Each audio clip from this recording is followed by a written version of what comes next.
Just Cool Stuff video magazine. Roll out. All right, this is Brian C. Dunn, the Sage Lion here for Just Cool Stuff video magazine, and this is the Gears of War 3 3/4 inch figure, Baird, which, if you know anything about me, you know that I'm a sucker for action figures with beards and action figures with goggles. Now, while this guy doesn't have a beard, he's a pretty robust action figure, and he's got goggles. Now, I still have only played the first Gears of War game. I got caught up in some other games that have taken me on quite a serendipity like Skyrim, which I'm not a high-powered gamer, so it'll take me 5 more years to finish Skyrim. But anyway, this action figure I saw pick up at Toys R Us just the other day, made by NECA, Player Select, or NECA. Gears of War. It's about time we've got some smaller figures here. This figure, the packaging is very simple. It's a regular blister card. The blister card actually came off really easy. You can see from the front there's very little marring of the card, and I like to hang on to the cards also. And Baird here is one of 3 of the new figures. Got the cool Gears of War logo right there. Got some cool artwork there. I like how it's all kind of war-torn in the background. Just like the game. Very slick. On the back of the card, we've got, at the top of the card, we've got the other figures. We've got Carmine and Marcus Phoenix right here. They're part of the series as well. And we've got a bio on Damon Baird. And I'll let you read that on your own. The card is pretty slick. It's got that Gears of War motif right there with the gear, the skull. Very neat card. The colors are really good. I really do like this. With this background that just kind of goes off in the chiaroscuro, and just a really neat looking card. Now the figure itself is a really slick figure. I like what they've been able to do with this figure. Let's take a look at the articulation first. He's got a ball joint head, not a lot of movement looking up because his neck is very thick. Looks down decently well to the left, to the right, or vice versa. Set that gun away. He's got the ball jointed shoulders there. You can get a decent range of movement. No bicep cuts though. I've got an issue here with the forearms. It's just got the regular standard forearm, and there's no real moving kind of side to side. It's all just forward and backward. It's not horrible, but it certainly is not optimal like we might see in the G.I. Joe figures or the Marvel Universe figures.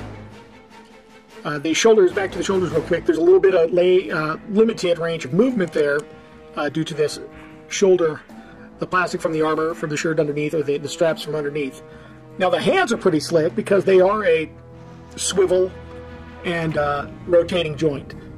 So they go all the way around, but it still is not enough to really kind of make up for that joint right there. Also, you do get limited movement with that also, but this is such a muscular figure that you would expect that. We've got, it looks like the waist rotates around. It's pretty good. It's got really good movement. You can turn all the way around. Almost like a peg and post, I guess, sort of thing. Not a ton, but once again, it's a very bulky armor, so it keeps the aesthetic of the armor.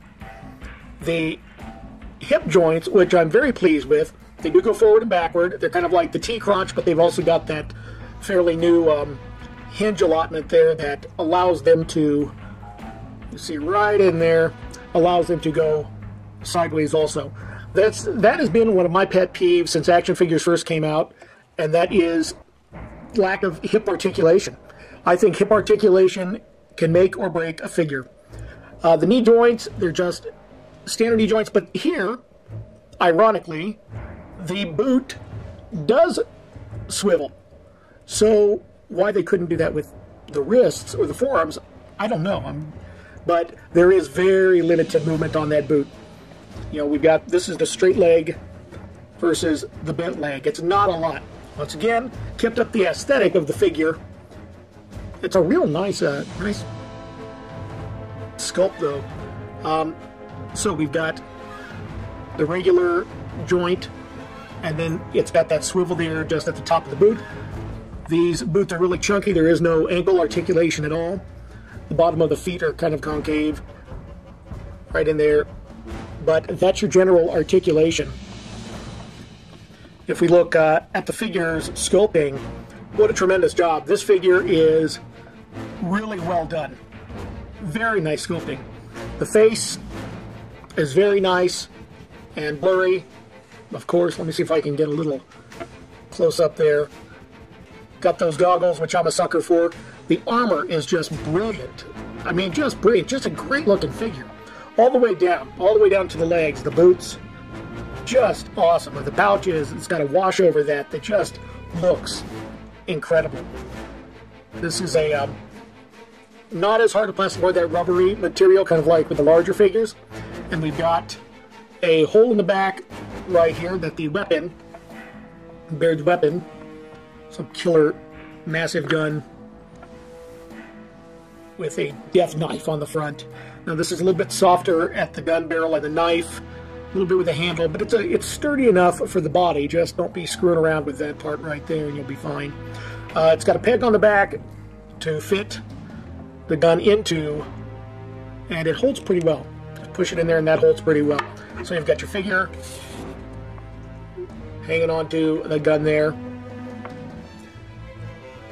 The gun is sculpted very nice. There seems to be a light silver wash over black. The paint applications are really very slick on this. There doesn't seem to be a lot of bleeding by any of it. Taking a look at it, it all seems pretty tight. There's some different hues on the skin. I don't know if you can catch it here, but Baird's face has kind of some shadow there in the cheeks. It's a little pink on there. He's got a nice wash on the top of the hair, which on the camera looks a little more bluish, but it's a little more of a gray. All in all, this is a very nice looking figure. Now let's put the weapon in his hand. The weapon fits in pretty well one-handed. It's a good tight fit right in there.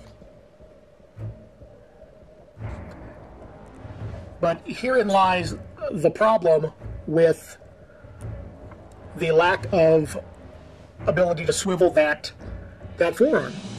And that is, you can't really get a good grasp on that gun for a good two-handed shot. Here's what you get. You got a bent hand. I mean, you can make do with it, but it just doesn't really have the look you want. It looks like, well, it doesn't look good. Just keeping that right there. So if you're going to display your Baird with just the one hand, you're good to go. The right hand is the gun-holding hand. The left hand is an open hand, and really cool looking. All in all, I picked this figure up because of the look and the articulation. I'm not big on buying figures with real crappy articulation. I am thoroughly all about the articulation. And if it's a good-looking figure. I don't know if I'll pick up the others. You know, I've got to kind of get up to speed on my Gears of War gaming. But I think as a standalone figure here, I like this figure. I will, in just a second, I'll do a comparison with G.I. Joes and some of the Marvel Universe figures so you can get a size comparison. That is another issue I have with the figure. He seemed a little smaller than some of his other company counterparts, which, if you want to make him part of your G.I. Joe team, that ain't going to happen as easily. He'll fit just fine with the Marcus Phoenix and the Marcus Phoenix. Yeah, the Marcus Phoenix and the Carmine figure. However, as part of a different group, or if you wanted to put him into your collection, I think he's a little stunted. All right? All right. So here's a comparison between the G.I. Joe Retaliation Lady J figure and the Marvel Universe Kraven figure, both of whom I feel are just excellent representations of their lines, respectively. As you can see, Lady J stands a little taller than Baird, and Kraven stands a lot taller than Baird. So, putting them into any of your other collections or trying to add them to any other teams just isn't doable. Now, I know there are purists out there, and I am sort of a purist also in some regards. However, let's face it, when you get them together, you really want them to be kind of similar in size. So this is what we're looking at here. All in all, I think it's a fine figure. I think it's a fun figure if you can deal with the limitations of the legs, the lack of movement in the legs, and the my contention with the swivel for the forearms, or the biceps, the lack of swivel. I bet you that would actually have solved the problem. If we could have gotten a bicep swivel, that would have really answered the need there. Just like Craven here has that bicep swivel. Lady J has that alternate version where there's the swivel at the actual joint. So you've got forward to backward and side to side. Either one of those would have been nice to have. So that I'm a little disappointed with. But overall, it's a cool looking figure. And he's got goggles. That's just flipping awesome. That's really cool. Now you have to realize, I've been collecting action figures for a long time. Over 30 years. So, you know, I'm real picky about what figures I get. And I like Baird. Whether I'm going to get the others or not, I don't know yet. We'll have to take a look. But if you like this, please keep checking out our site. Subscribe to it. This is just cool stuff. This is the Sage Lion. And we're going to be doing more action figure reviews. We're going to be doing more movie reviews. If there's something you'd like to see, please shoot us an email at doneordie@gmail.com. We've got our Facebook up, Just Cool Stuff, VM, Video Magazine, and we've also got our website coming up, jcsvm.com, which should be up shortly. But take a look. Let us know what you want to see. Let us know if there are any events coming up that we can go to cover. But right now, we're going to enjoy some more action figure reviews and movie reviews and just anything that we think cool. Anything that you think are cool. All right? Thank you for watching this. Subscribe, like this, tell all your friends, get the word out. The more that we get the word out about our pop culture fun, the more we get from the different toy companies. All right, thanks for watching, and have a good day, everybody. Be cool. Just cool.